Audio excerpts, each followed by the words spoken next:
son said, "Oh no, it was English 101." You go, well, wait a minute, what? You know, and I think that's the thing with DC and this, the Joker movie that comes out because all the energy that's put into it when it's kind of like, well, maybe this Joker would be in the Matt Reeves Batman, and he said, "Oh no, this takes place in 1981." Oh, okay. And then you go, "Wait a minute, the Matt Reeves, uh, it takes place in the 1990s."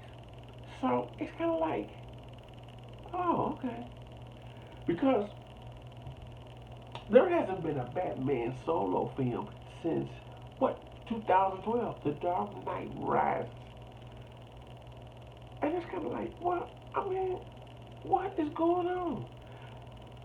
And I think that people who don't like the Joker film or just the basis of it without seeing it, I think most people they're not ready for solo villain films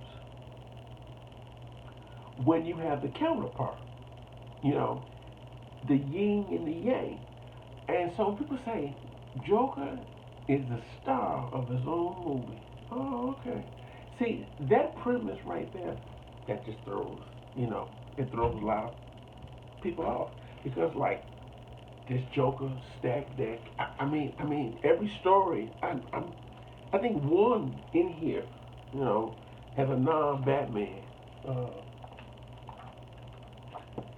story in it, and I think that people's biggest argument, even if you're a non-comic book person, just because Batman is in so many media, I mean, you don't have to read comic books no Batman story, spoiler, the parents die. But I think that people think that, and I'm a little bit like this. I want to see a good film if it's an elsewhere tale, you know. But I think people kind of just think, man, this is a missed opportunity because Joaquin Phoenix, we know what, I mean, he's one of the great actors out there. I mean, you pound for pound, I mean, you ain't gonna get no crazier than that. Nothing personal towards him. But I think people think all that effort into recreating this Joker, the Heath Ledger vibe, the little style of it, put the energy and get the makeup, and not to have the counterpoint of Batman uh, in costume in this film. I think people think, man, because Matt Reeves' film is going to be a trilogy. It's going to be three films.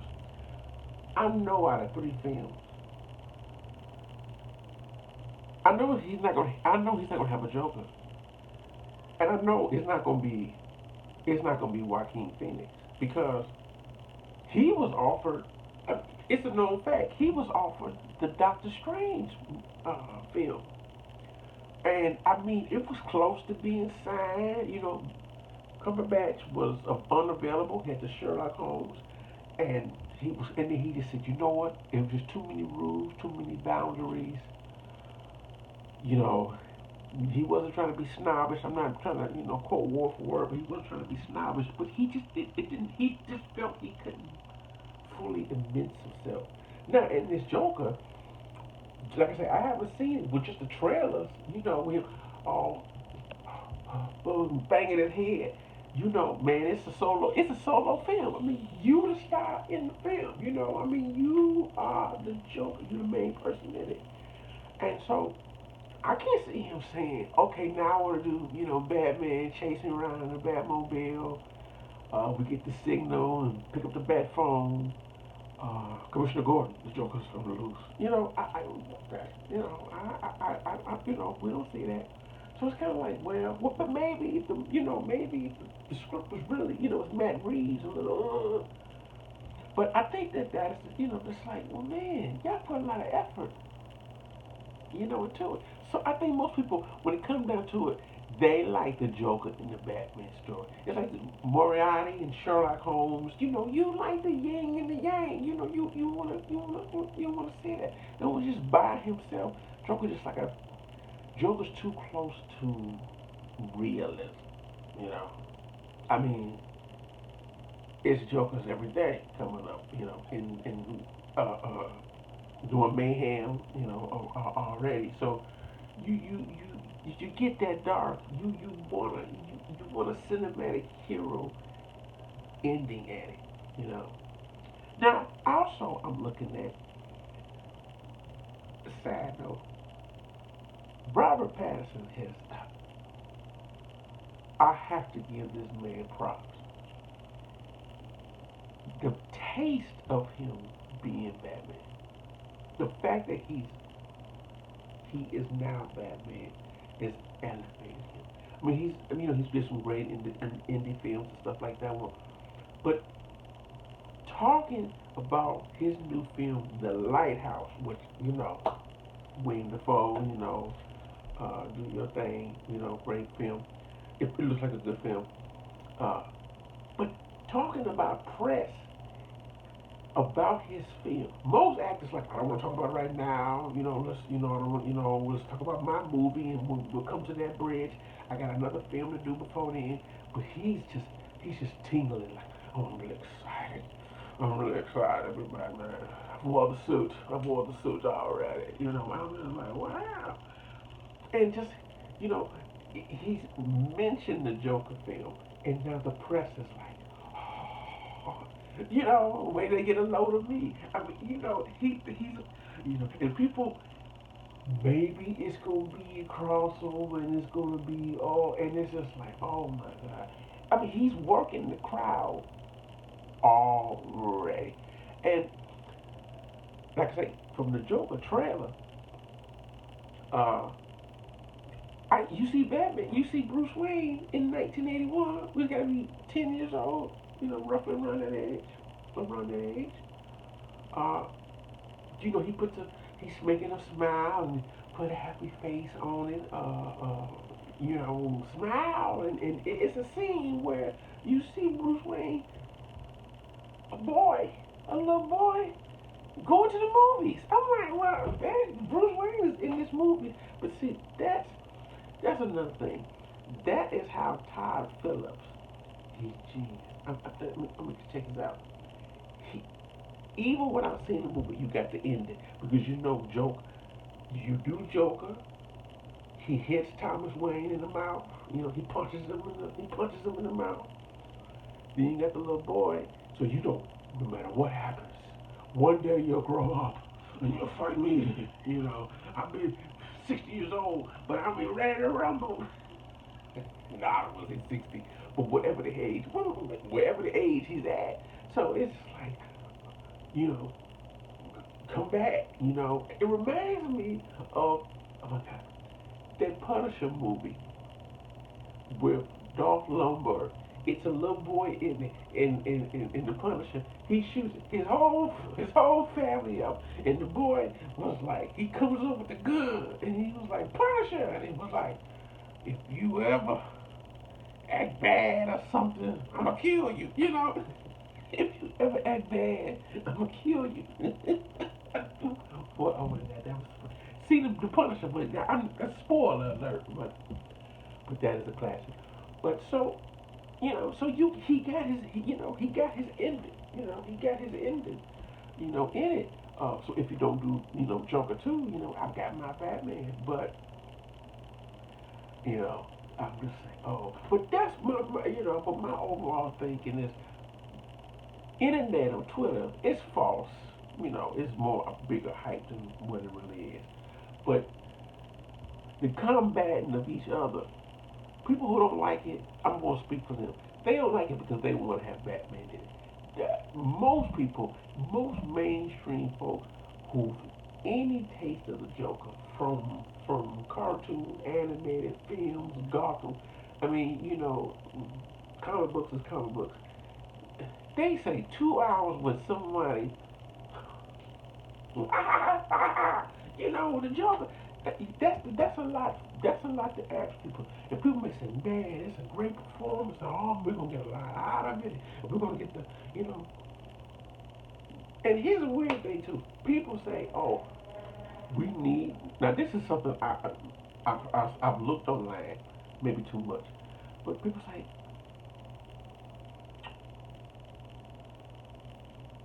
we can figure out this movie may be helpful because we may figure out how people get to the far of the edge. We get to see how society is, uh, the mental institutions close down, and and economics, and how we lose mental health people. And I say, if you expecting the movie to give you the insight, I haven't met that film that's going to give me insight to the mind of someone uh, who shoots up a grocery store, school, and uh, and I don't think this Joker movie, because no matter what, it's a comic book movie. It's geared in some realisms, and you can make, it's a writing style of it, but it is not gonna, you know, you wanna do all that, won't you go to the soup kitchen or help somebody out, or make a donation to the Salvation Army or something? I don't know. And the most fascinating thing that I have come to realize too, which I'm just brainstorming. The movie. This is so ironic. The movie. People say, "Oh man, films don't inspire." For the most part, people do some nutty stuff. Now I know people may model themselves over things they see in characters, but they got some issues going on to begin with. But I'm so fascinated, people. The films that Todd Phillips is kind of basing it on, King of New York. I remember that movie. Oh my God. No, not King of New York. The King of Comedy. And I thought it was a comedy. It was nothing funny about that movie. Oh my goodness. I was like, oh, what age I was like, man, this is, Jerry Lee Lewis is. Oh. But that and The Taxi Driver. Now, John Hinckley Jr. saw The Taxi Driver so many times, he got obsessed over Jodie Foster. There's tapes where he's calling her in real life. He felt so much love or obsession, and he thought that she was that girl in the movie. I'm an actress, but John Hinckley Jr. I don't know if people remember. Well, I guess people my age. People do know, but it's taught a lot of school. But John Hinckley Jr. tried. He tried to kill the president. He shot the president of the United States, Ronald Reagan. But what is so fascinating? John Hinckley Jr. is out of jail. Look that up, Google it. It's online. He shot the president. He's at Whole Foods right now buying the cantaloupes. I swear. I got a vibe about that. I just got a vibe on that. So you want to know about obsession and madness? I'm sure that this. Don't talk to him. Don't leave him alone. Leave him alone. But I'm sure there's textbooks thicker than this book about the man of So the Joker movie is not the movie to solve all solve. But I'm just leaving it there. But so anyway, my sum it up. I'm excited about the Joker movie, but I think that I can speak for a lot of people instead of should have been made or shouldn't have been or should have been glorified. Because I'm telling you, there's always going to be a movie about somebody losing their mind because that's a recurring theme. This month is the Joker, but you know. But I think, like I say, but people don't be too hard on people that have reservations about it because people always say you gotta see the movie first, man. You can't see by no trailer. I've seen enough crappy trailers in my life. I got a list. The Spirit by Frank Miller. I said, oh, that don't look good. The Green Hornet with Seth Rogen. I mean, my man is knocking out of the park right now with these comic book adaptations, the boys and all that other stuff. But Green Hornet, oh no, you know. Uh, there was a Captain America trailer in what 1990, 91. It don't look good, you know. I mean, there's some trailers that you just go. I don't have to see the movie to say, man, that looks like something that's not going to be, you know. I'll be pleasantly surprised if it looks, you know, if it becomes decent. But for the most part, you know, I just go, oh, okay. Venom is a movie. Venom is a movie. I'm on the subject. Venom is a movie, and you know, it pops in my mind because I think so much about the Joker movie when you try to make a villain the anti-villain. The Venom is going in a different direction. It is trying to be heroic in it. It is a true anti-hero, and but I was always like, you know, do Venom without Spider-Man. But the weird thing about Venom, Tom Hardy, without a mask on, all black suit, the visuals of Venom, it it it, it overrides everything. That black suit with the white lines, I mean not the spider, but that suit just kills it every time. And with that one, when I walked in as a comic book fan, and you know, comic book fans look at everything in three ways. Three ways. Comic book fans who, and you know, I don't know what the time frame is, but when I look at a comic book adaptation, I look at how it was done in the comic, how it was done the second time they did the comic, and how they tried to animate it or live stream. So when I look at Venom, I remember from the comic, from the Ultimate comic, and from the 2000s, the Peter Parker, the Spectacular Spider-Man. Oh, that and the 90s version. So I look at it one, two, three, and so when I go in Venom, I'm looking at what boxes it's going to check. That I know you can do different from the comic book, but I got my mindset. But people who maybe they saw Venom, most people forgot Venom in Spider-Man 3. Uh, but when I saw Venom, people was laughing. People think Venom is a comedy, and if you're going on like, oh my God, Tom Hardy, he's got this alien suit, and you know, now he in a lobster tank. Oh my God, and he's trying to win her heart, and she said we can still be friends. You know what I'm saying? You know, but it's just like what? But I'm like, man, you know, but when people like, man, Venom was a good movie. It was a good comedy. It had a little bit of action. It was a comedy action, you know. It was a buddy cop. Venom was a buddy cop movie, except the brother was in him. It was Lethal Weapon put together, and it's funny because Tom Hardy played, you know, he took the Mel Gibson part in Mad Max. You know, that was, you know, that's Danny Glover. You know, I mean, it's the fusion of we're both. You know, I'm too old for this. I'm getting too old for this. But you know, but it's the two partners that weren't supposed to meet that end up working out. I'm from another planet, and you know, you do my thing. But that, you know, I never thought about that. And you know, the girlfriend was the ex-wife. You know, so you know, I gotta win her back. You know, we gonna do what you got. You know. But anyway, I don't know where I went. But so Joker, you know, let's go back to that. So, because I hope it's good, and you know, we'll see. But I just think that the people are just, you know, you go on Twitter and people are just like, oh my, and people say it hits you in different places. You know, people seeing the reaction of people thinking they making the serial killer a hero.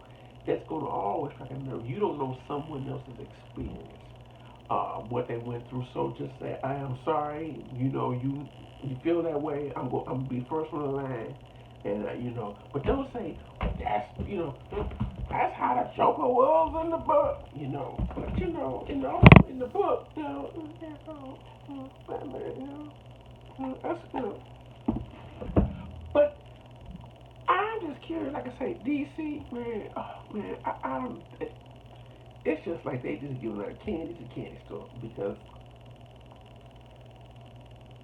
they have got to streamline this so much better. Now I'm gonna say this. This is too long a video. But I'm gonna say this. Here is the Marvel formula. Here's a tip about the Marvel formula. And people Marvel, hey, I'm a Marvel zombie too, but I love DC. I love both. I like a good comic book movie. But here's the trick to Marvel. And people say, oh, it's continuity with Kevin Feige. Now Kevin Feige, he's a genius, but it's continuity and everything works to piece together. Man, let me tell you something about Marvel. Let me be real.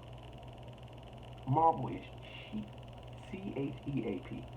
And if you got free time, you look at some of the salaries. Some of the people got paid. Some of the people can get $2 million.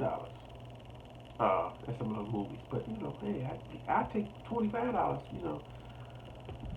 But this is the thing. It is cheaper because their films are made in assembly line. When you give directors free all do what they want, and maybe it'll connect, maybe it don't. If you do 4 films in the comic book world, and you decide you're gonna have, let's say Jason Moore, he's in 2020. I want a Batman cameo. Oh, okay. A Wonder Woman next year. You take place in 1984. You want a Batman. Okay, well we're going to get another Batman.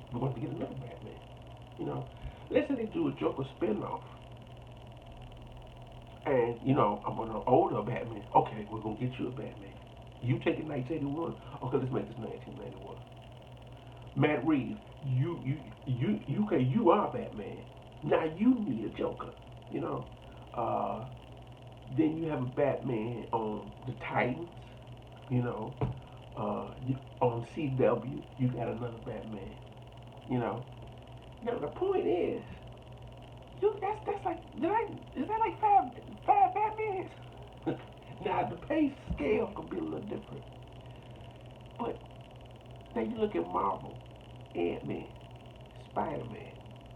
At the end of The Incredible Hulk, Robert Downey Jr. famously does a cameo and said, I heard you looking for some, he's trying to recruit. Avengers, Endgame. You get the same Iron Man. I mean, it's cheap. You want to use Iron Man? We got the suit made up, splash some paint on it, maybe get a little bit more funkified. It's cheap. Ant-Man, Paul Rudd. I like Paul Rudd. He did Ant-Man 1, Ant-Man 2. He's in Avengers Endgame. Same guy. You play, you sign him a contract, because the guy who played Bucky said when he signed for Marvel, oh my God, Captain America, he was like a 7-picture deal. 7 pictures. And he was, I died in a movie. What 7 pictures? Little did he know. I mean, that was 2010? And man, he been rolling. I mean, he's Civil War. He's Civil War. Both Avengers, Civil War, Winter Soldier, Avengers Infinity, and Avengers Endgame. And now he got a television show. I mean, my man is, Black Panther too. He was a cameo at the end of that one too. But see, that's the thing about Marvel. People got these 79 pictures, and we got the set, the special effects, the costumes.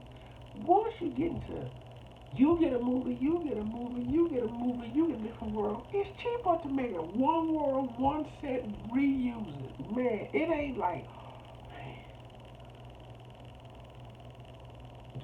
genius. Because genius would do 10 different comic book movies that was all amazing. Now that's something genius.